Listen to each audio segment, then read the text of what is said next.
This is the Culture Cast, episode 7. Are you looking to improve culture at your organization? Do you like to stay up to date on what's working for other companies? If so, you've come to the right place. You're listening to the Culture Cast, a podcast that uncovers what's working for organizations in every corner of the business world. Here's your host, Amelia Wilcox. Hi, and welcome to the Culture Cast. I am your host, Amelia Wilcox. Training and education are really key elements to a strong corporate culture. And it's even harder to develop and maintain solid training programs while rapidly scaling a business. In today's episode, we will hear from Mike Templeman. He's the founder and CEO at Foxtail Marketing. They are a what he calls full funnel marketing firm in Salt Lake City, Utah. Mike also maintains columns at Forbes, Entrepreneur Magazine, VentureBeat, Tech.co, and a few other websites as well. And I personally have had the privilege of hearing him speak and present on marketing. And I just absolutely love what Foxtail is doing in their industry. Here is my interview with Mike. Hi, Mike, and thank you for being on the Culture Cast today. We're so excited to have you. Hey, Amelia, thank you very much for having me. So here at Incorporate Massage, we are really big fans of Foxtail, but for the listeners of our podcast who don't really know what you guys do and haven't yet had the pleasure of working with Foxtail, can you just give us a brief history and kind of some of the background of what Foxtail Marketing is? Mm-hmm. Yeah, so Foxtail, we're a full funnel digital agency. We are about 3 years old, and we have experienced some really fun growth in that time. And what we do is we work with mostly B2B groups. We do have quite a few B2C, but B2B is our bread and butter. So companies looking to hit up other companies for services or software or hardware or anything like that, that's our core audience. And we do everything from cradle to grave, except we call it full funnel as opposed to a full service agency. Awesome. So I've heard that you guys in your organization kind of have what's called a flat organization. Can you kind of describe a little bit more for those of us that don't know what that means and why you decided to go that route? Yeah, so actually that's been an interesting journey for us. So we initially started completely flat where there were no titles, no hierarchy in the sense of responsibilities. What we found very quickly was while that's part of corporate culture that not a lot of people like, most people cling to it as something to look to that's familiar, so they know how they're advancing within an organization or when they should be due for a raise or something like that. So we kind of flipped the script a little bit with that, and we did give titles to allow for recognition, for raises, for all these other types of activities that kind of help with that. But what we've done is that the activity of managing people is gone. So we don't have people managers in any way, in the sense that, listen, if you can't be here on time or if you need someone to check what you're doing and where your work is at, this isn't the right place for you. And so what we instead do is we've put systems in place that help people manage themselves. And we expect everybody to be a great self-manager by using systems. And the people are responsible for the output or the production of the company itself. So we have directors. We have a director of SEO, director of training, director of social media, director of operations, VPs. But those individuals actually don't ever sit there and say, hey, I need to make sure this person is getting this many hours in, or this person has done this, or this person has done that. There's none of that. It's all managed by our task management, by our accountability softwares that we have in place. And instead, those individuals are in charge of, hey, what are we doing for SEO? What do we do for social media? Have we tried looking into, AR and VR type activities? What are we doing? A big push right now is Pokemon Go. I just wrote an article on Forbes. Our local clients are all going nuts for it right now. And that's something that we've been focusing on. And it allows the directors and your brilliant people to not be, in the weeds with that management minutia and that crap that just gums up the works for some reason. And that's what I didn't want to have, was just managers. I tell people, we don't hire managers. You will never be managed. Now, are there people that are responsible? Yes, but they will never manage you. They'll never ask you where you are, what you're doing, what your tasks are, or anything like that. So you talked about systems. Can you give us an example of a system that you guys have implemented to help with that non-manager organization that you've built? Yeah, so we have Teamwork. It's a project management software, and what it allows us to do is create out these expected campaigns or expected tasks throughout a campaign for our clients. As we mentioned, we are a full funnel. So with that, we know that XYZ has to be done for a client. Those tasks immediately get assigned to individuals within the group. We have an SEO team, a graphic design team, front end team, and then you have the account management teams. And so the tasks get assigned out to them. And what happens is there's full visibility across the board, not only between our internal teams, so they know if someone's behind on something, they know if someone's ahead on their work, but our clients get that exact same dashboard turned client facing with them. So they know where due dates are, when things are behind, if things are ahead, what the expectations are, what communication is happening internally. And what's cool about that is it allows for even the most junior individual here at the organization to see exactly where they fit into the whole process. They don't sit there and say, hey, I'm a data entry individual, and all I do is I take the TPS reports and I put them over here and I do that. There's none of that. They say, hey, I do social posting. And while social posting might seem like a very basic entry level type thing, I know that those social posts are going to be helping with content promotion. I know they're going to help with engagement. If one of them does really well, I get the credit for that.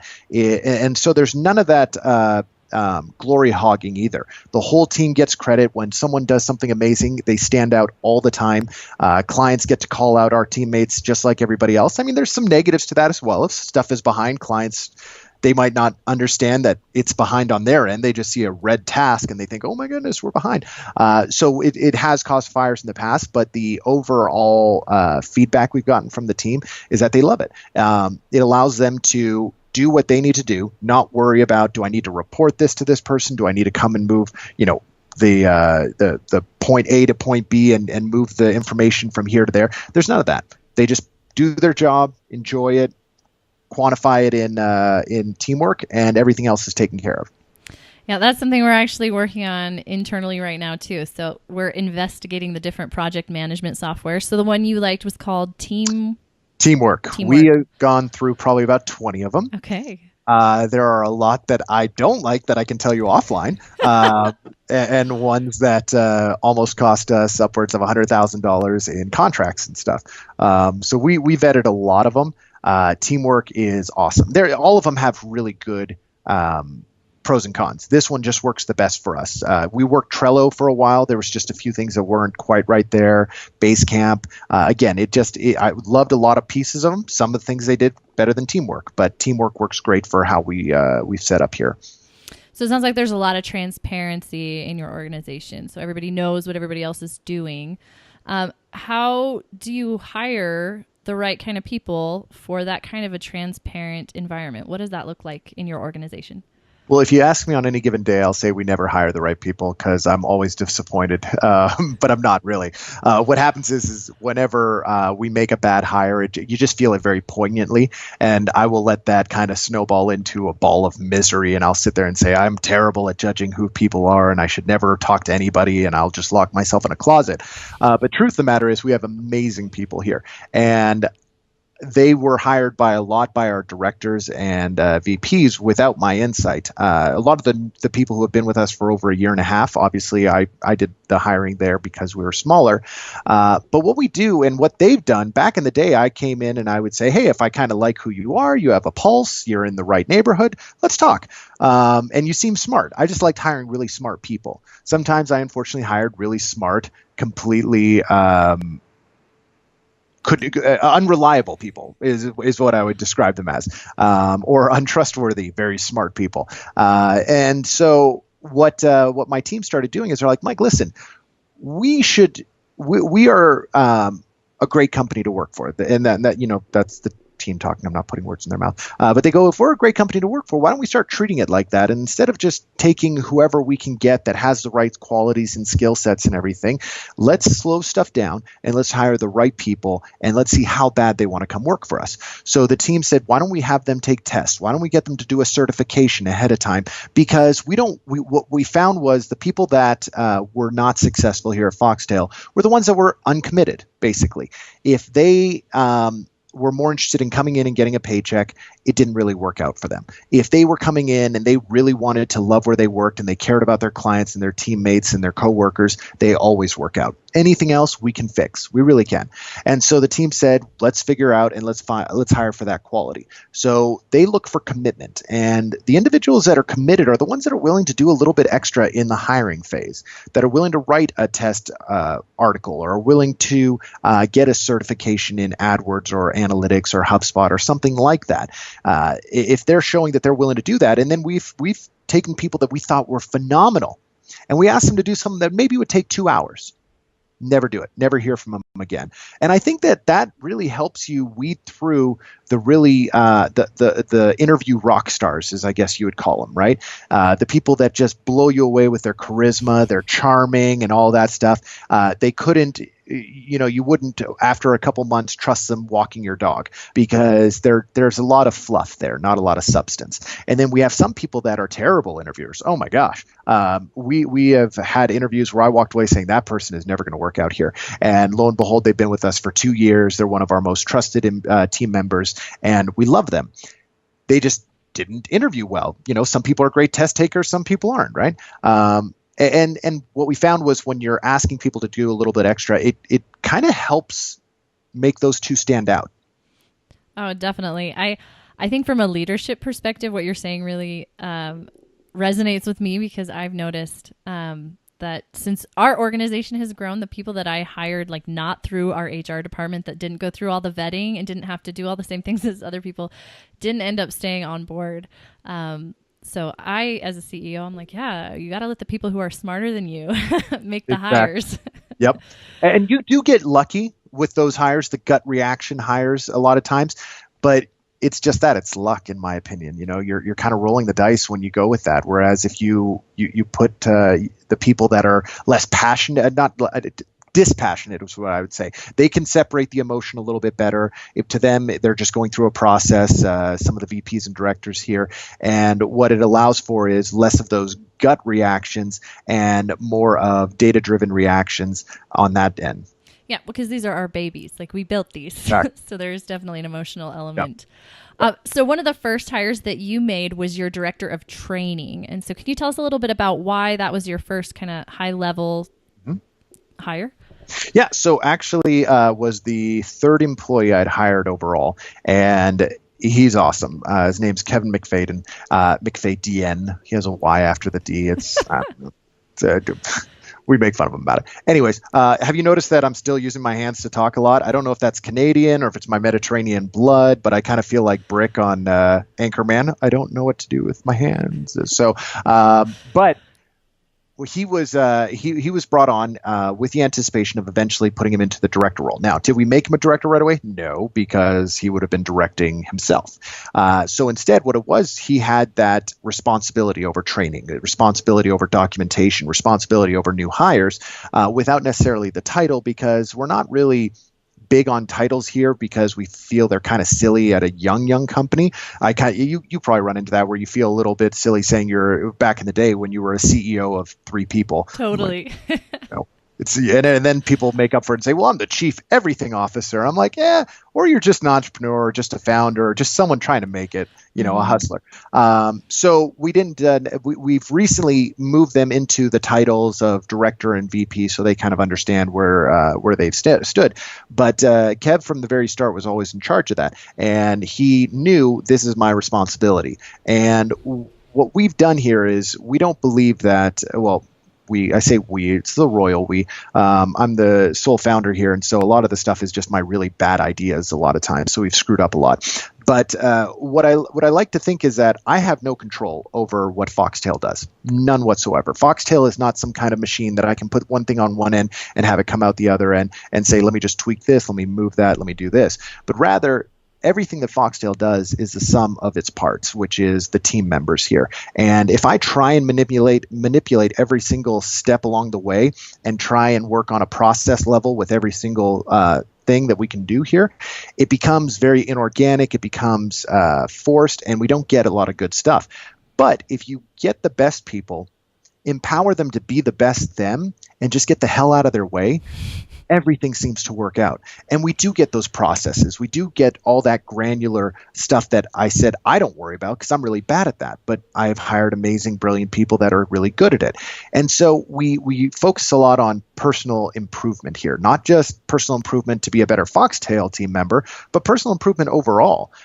We had a couple of people here go to the Carnegie courses where they learn how to speak with individuals, to interact with team members, to lead, how to be more organized in their personal lives. None of that had anything to do with what they wanted to do at Foxtail, but it made them so much better as Foxtail team members. So Kev's focus is to bring in the new team members, to bring them up to speed on what the culture is here. That's another thing I believe, that culture cannot be manipulated in any way. It is a sum of its parts. It is the people that you bring in. So you focus on bringing the right people, and your culture will follow.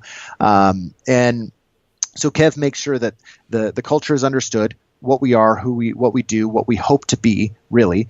And then he helps us have an inside view on what everybody's doing. Are they advancing? Are they really pushing the limits of who they are? Are they trying to work on product? Are they trying to work on their personal abilities?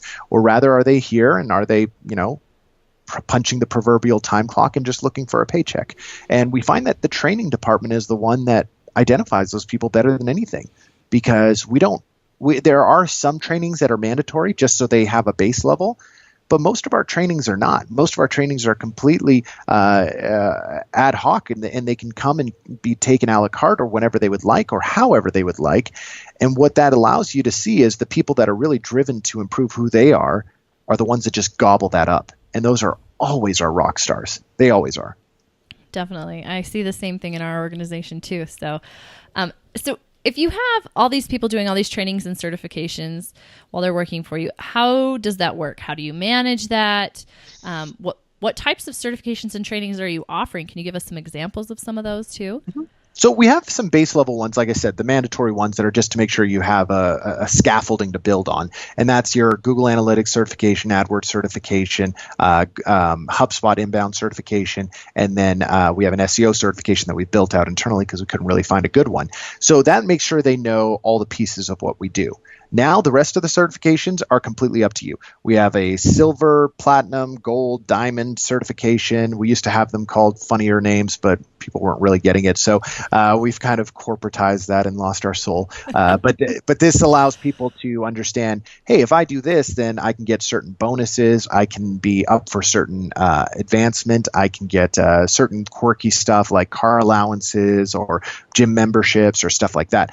In those certifications, there's items like write a blog post every couple of months. There are stuff like perform 3 or 4 trainings with the company. And that's the other thing is Kevin is overtraining, but who is our training department? Everybody in the company is our training department. Everyone here has brilliant ideas. We have had people come in and within 2 weeks give a training of being an employee here because they came in and said, hey, I see something that I think I could really improve on. I actually have a master's degree in that. If that's okay, I would love to give a training on this. And we get it vetted through Kevin and the training team, who is, the people that kind of decide what we're going to be training on, how we're going to be training.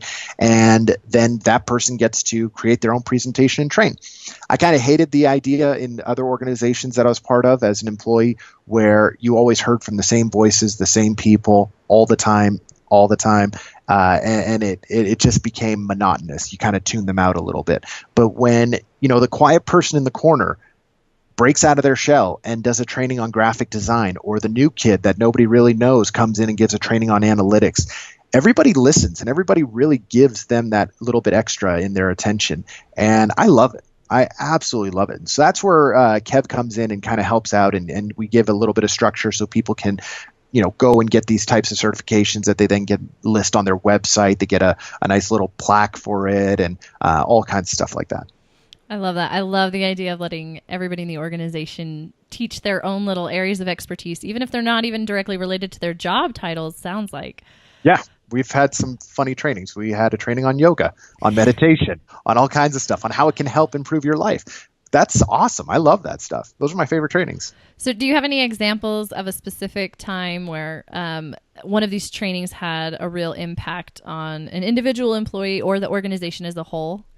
Yeah, absolutely. Actually, one that I'll have to anonymize, but someone came in and gave a training on happiness, on ways to improve client happiness, but not only that, on ways to improve personal happiness, how to know what you're chasing, to chase the right stuff, goal setting, that kind of stuff. And it was an awesome training, and it resonated with a lot of people. But I had one person come to me afterwards and say, Mike, life hasn't really been great for me. And I said, well, what's going on? Because, really sharp individual person I look to for a lot of that I trust implicitly in a lot of activities. And they said, I don't know if you noticed, but I was homeless 2 years ago. And I said, wow, I had no idea. He goes, yeah, I was living out of my car. And before that, I had actually lost my wife and my relationships because I'd become addicted to heroin. And it completely spun out of control for me. And this person was at rock bottom, had no idea. And they said, as of late, I've turned back to drinking to help with stress levels. It's not necessarily stress levels with work, it's just stress levels with life. And I'm very, very afraid that I was going to go over the edge and go back to using. And if I was going to use again, I didn't know where it was going to end up.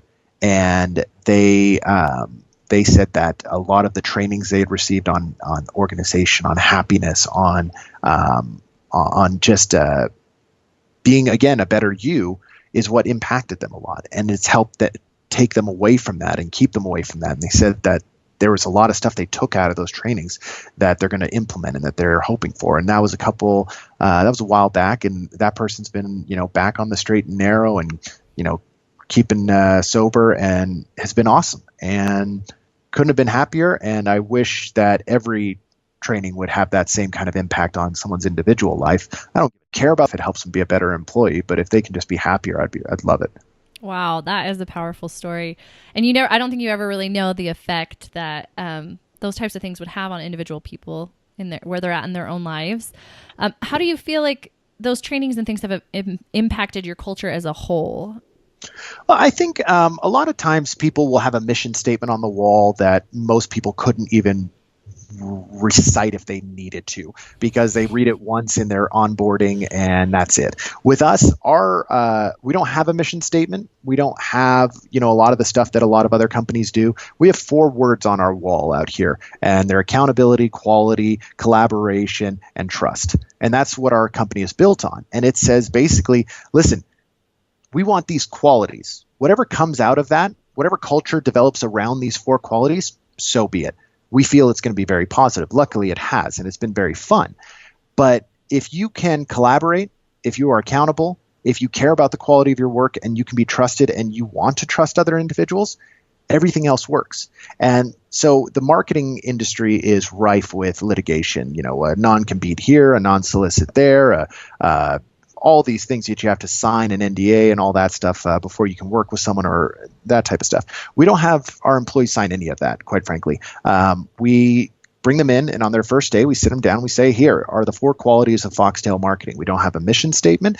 We don't say we're going to go out and make the world a better place through marketing. I think that's baloney. Instead, what we say is, come to work, love what you do, live those 4 qualities. Everything else works out. If you're cool with that, we're cool with that. We will uphold our end. We will be accountable to you. We will collaborate with you. You can trust us implicitly that there will always be a paycheck in your account, that we will treat you right, that we'll make the best decisions for the team members, and that we will give you the best quality of product to then fulfill on, the best quality of workplace to work within. You will never have to in any way diminish your own personal standards to work here. You will always be proud of working here. You will always want to come into work.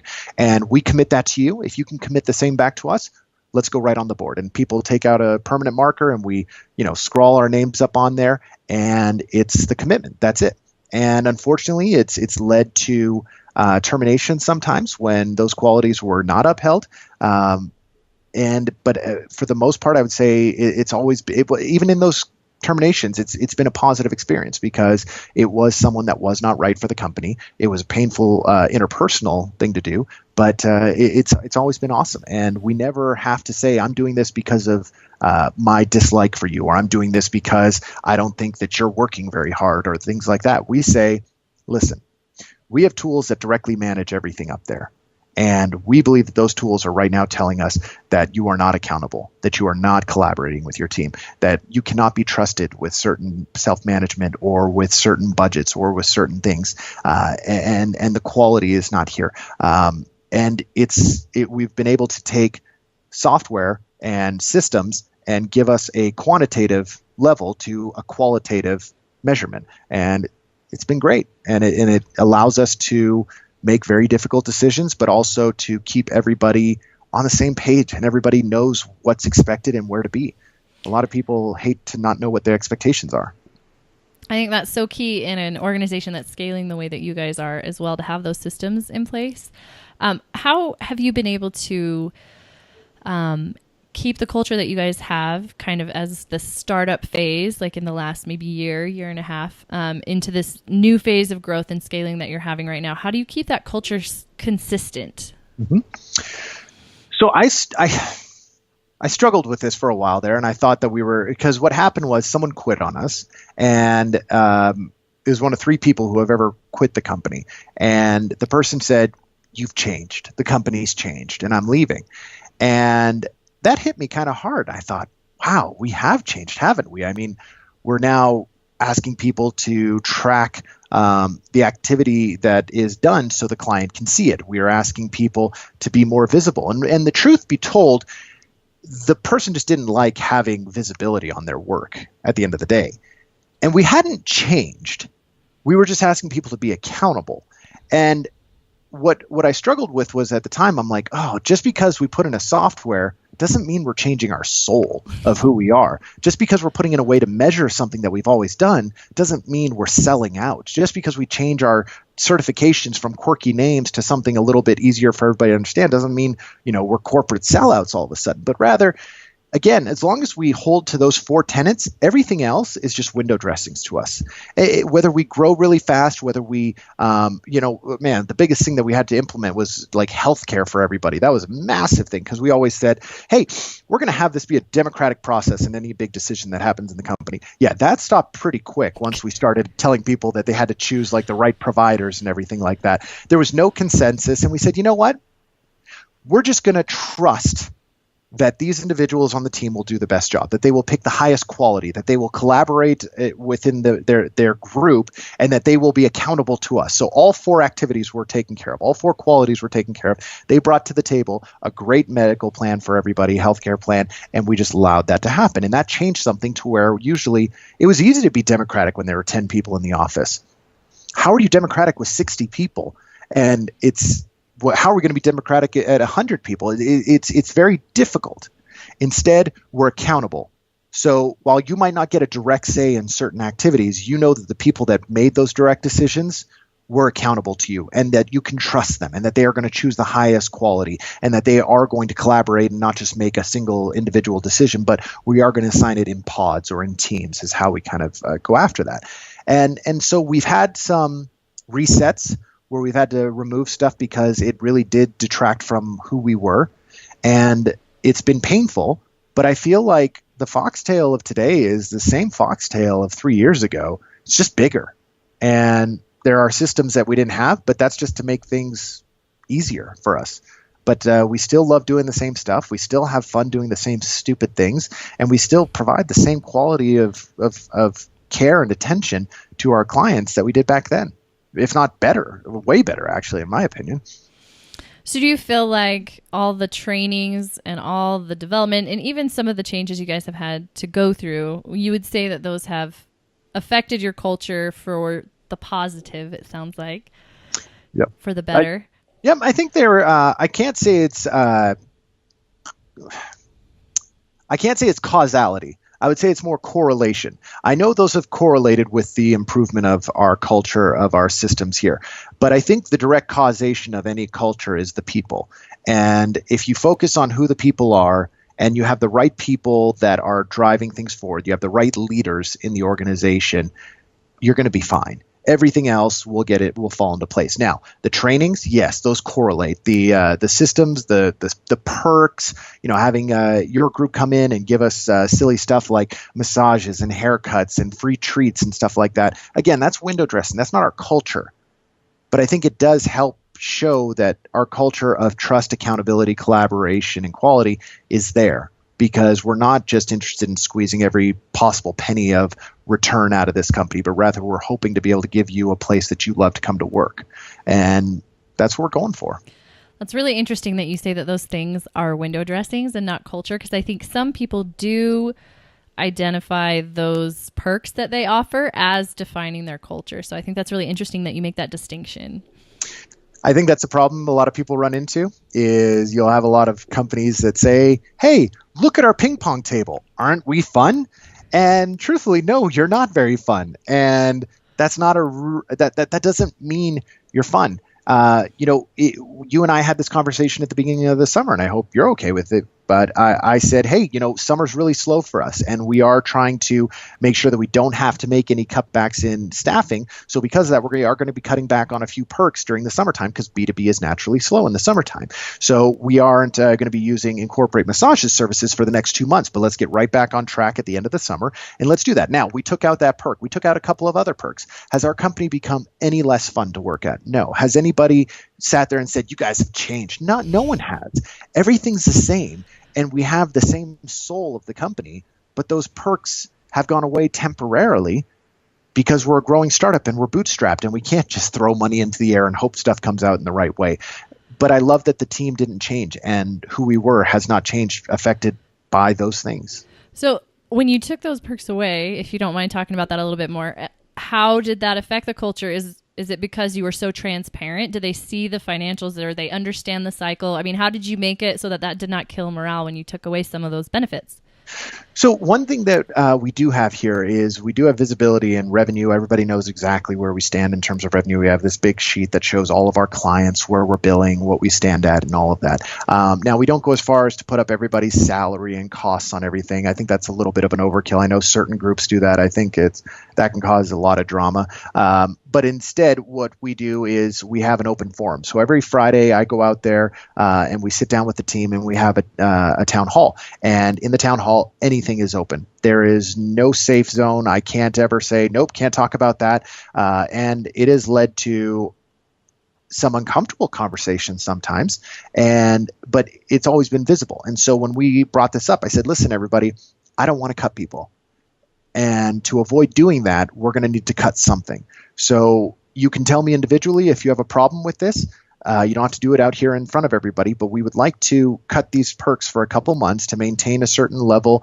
And then in the summer, when the fall comes back, let's put those back in. And I think that will allow us to avoid cutting teammates unnecessarily. And everybody was cool with that, because we're all accountable and we all collaborate. Everybody looked at it and said, that's cool, because these team members here that I work with aren't just coworkers. They're literally that. They're team members, and people really do buy into being accountable to each other. And so if they say, listen, if I have to give up a monthly massage for the next 2 months so that I can keep working with the best people, done.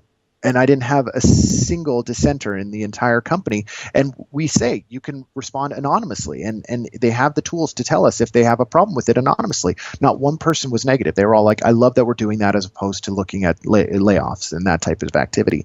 And so that was nice. What that open forum and visibility has also allowed for is when we have had to terminate people here, we bring it to the team and we say, listen, we terminated this individual. It was done for these reasons. This is exactly why it was done. We're not going to hide anything. We want you to know that we are not letting people go because, hey, we hate them, or there's politics, or there's this or that, but rather it was for this reason right here. Your job is safe. You don't have to worry about that type of stuff. But if you have any questions regarding that, please let me know. And that is where I stand in front of everybody. And we have had people who have had some pretty big balls and have said, hey, I've got some questions regarding something that I think I would never feel comfortable asking. And they ask it, and I got to sit there and I'll say, okay, here's why.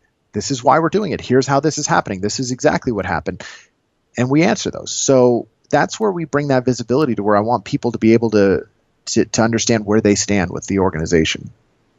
Yeah, do you feel like that affects your guys' unity as well? It sounds like people would be really kind of unified if they're all on the same page.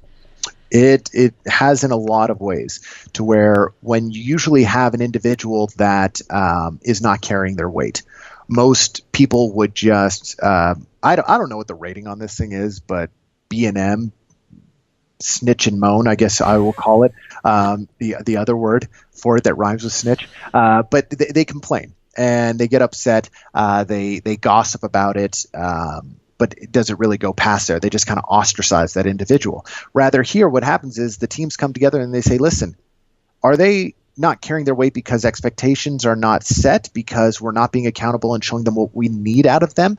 Or are they doing it because there is a lack of accountability on their part and collaboration? And a lot of times we've come to the conclusion that, hey, we haven't asked them to do a lot of the things that we thought we had. We hadn't given them the expectation of this. And we've taken people that normally you would have had a hairpin trigger and said, hey, or a hair trigger rather, hey, you're not right for the team. Let's get you out of here. Rather, the team says, no, let's see if we can make them a valued member. And it's been awesome because they have sat down and trained and worked with them and tried to bring them along and help them with their systems and their workload and all that stuff. And sometimes that individual has reciprocated 100% and become someone that we rely on 100%. And I just said 100% twice. But we've had people that have been right on that border of, are they right for the team? And given the right opportunity, we couldn't have been more wrong. They were absolutely right for the team. Absolutely right for the team. And I'm glad we didn't make that decision. The other way, we do all of that and the problems still persist. And there's just not, sometimes stuff comes off the assembly line broken and that individual just does not want to be fixed. And that individual does not want to take part in the culture here. And the decision's made at that point. But I like that because I have a very particular taste in people, I guess you would say. That's my way of saying I get annoyed very easily at a lot of stuff. And on a personal level, I find myself irked by people very quickly and easily. And I know that there are people here that on a personal level, I would never be able to hang out with them. I could not sit in a room with this person 5 minutes and try and talk sports or things that I enjoy because our personalities are just such a massive mismatch.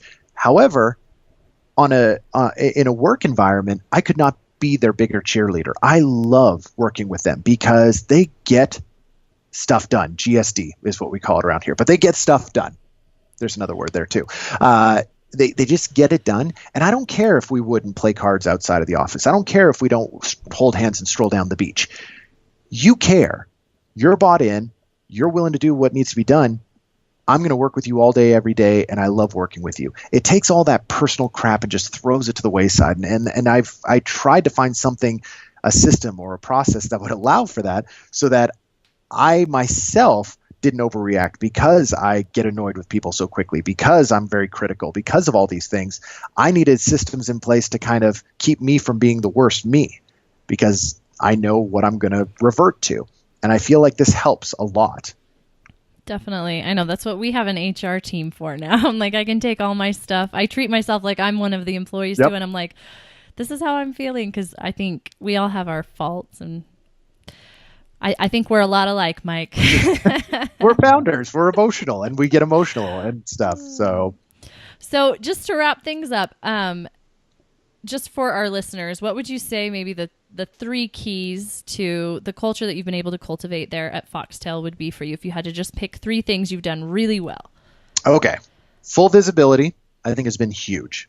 And that everybody knows exactly what they do, how it impacts the client, how it impacts the company, and they know that there is no hiding. They can't push work off on someone else. They can't hope that this gets done or that if this falls apart, it's not going to come down on them. What that saves a lot of is finger pointing, blame, glory hogs. Instead, it's just nice to air that out and just let everything happen. Yes, there are some negatives that have happened from it. Overwhelmingly, it's been massively positive. Getting out of people's way and just letting them be them and pushing them to be the best them, that's the other one. We tried so many times to make square pegs fit in round holes. Finally, we just asked that person, what do you want to be? And you find out, hey, they're a circle peg. And we've been trying to make them square this whole time. And you let them go down these paths of advancement and training and certification. And you start realizing that we hired this one person to be a junior account manager. Turns out they are phenomenal at web design. Never had an idea, but they kept doing the web design certifications and they kept trying to take on extra tasks in web design. That person now runs our web design. And they're brilliant. And they didn't even know that that's what they wanted because they don't have formal training in it. But now they know that that's what they love and that's what they're passionate about. And it's something that they just did on the side, and they became amazing at it. And I feel like an idiot that we would have ever gotten in the way of that. So getting out of people's way and just letting brilliant people be brilliant. I think those are two of the things that have been huge for us.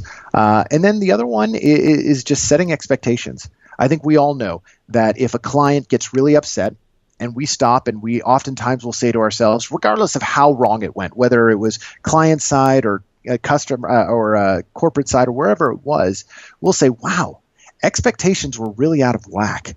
They did not know what they were getting when they worked with us, or we could have never fulfilled their expectations no matter how hard we would have tried. I wish this would have been out in the open right at the beginning.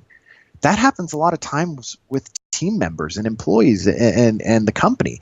So if we come to them and say, here are our expectations, what are your expectations of us? And we get that all out in the open right off the bat, usually don't have these incongruent relationships where people just think that this is something that it's not. Very often, everybody knows exactly what they're getting into. Both sides. Company knows what they're getting into with this individual. The individual knows what they're getting into with us. And we can, at the end of the day, look at each other and say, we didn't BS each other. It did not work out, but that's okay.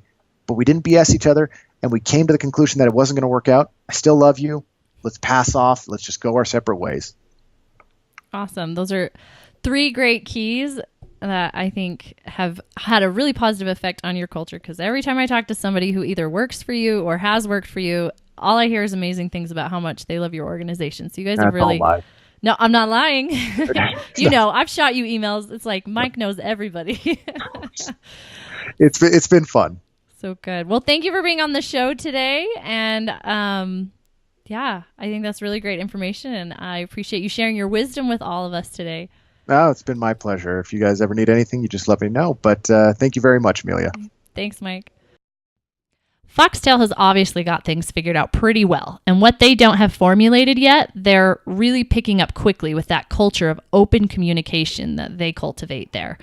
Now, I really love what Mike said about transparency, about how everyone in their organization knows exactly what's going on, and also how their employees teach trainings on anything that they know about, even if it's not related to their job, to marketing, or to the company in any way.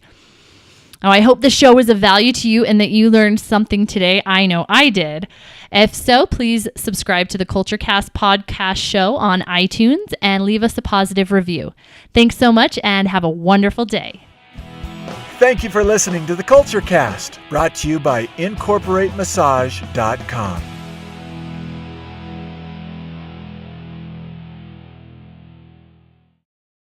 Can we compare the culture when the company kind of first started and to where it's grown today, now that you guys have 1,500 bodies in those seats? What are some of the differences and some of the things that have stayed the same as you guys have grown? So do you have an example of a time that you guys experimented with something and it was like a wild success? Something new that you guys tried that worked out really well?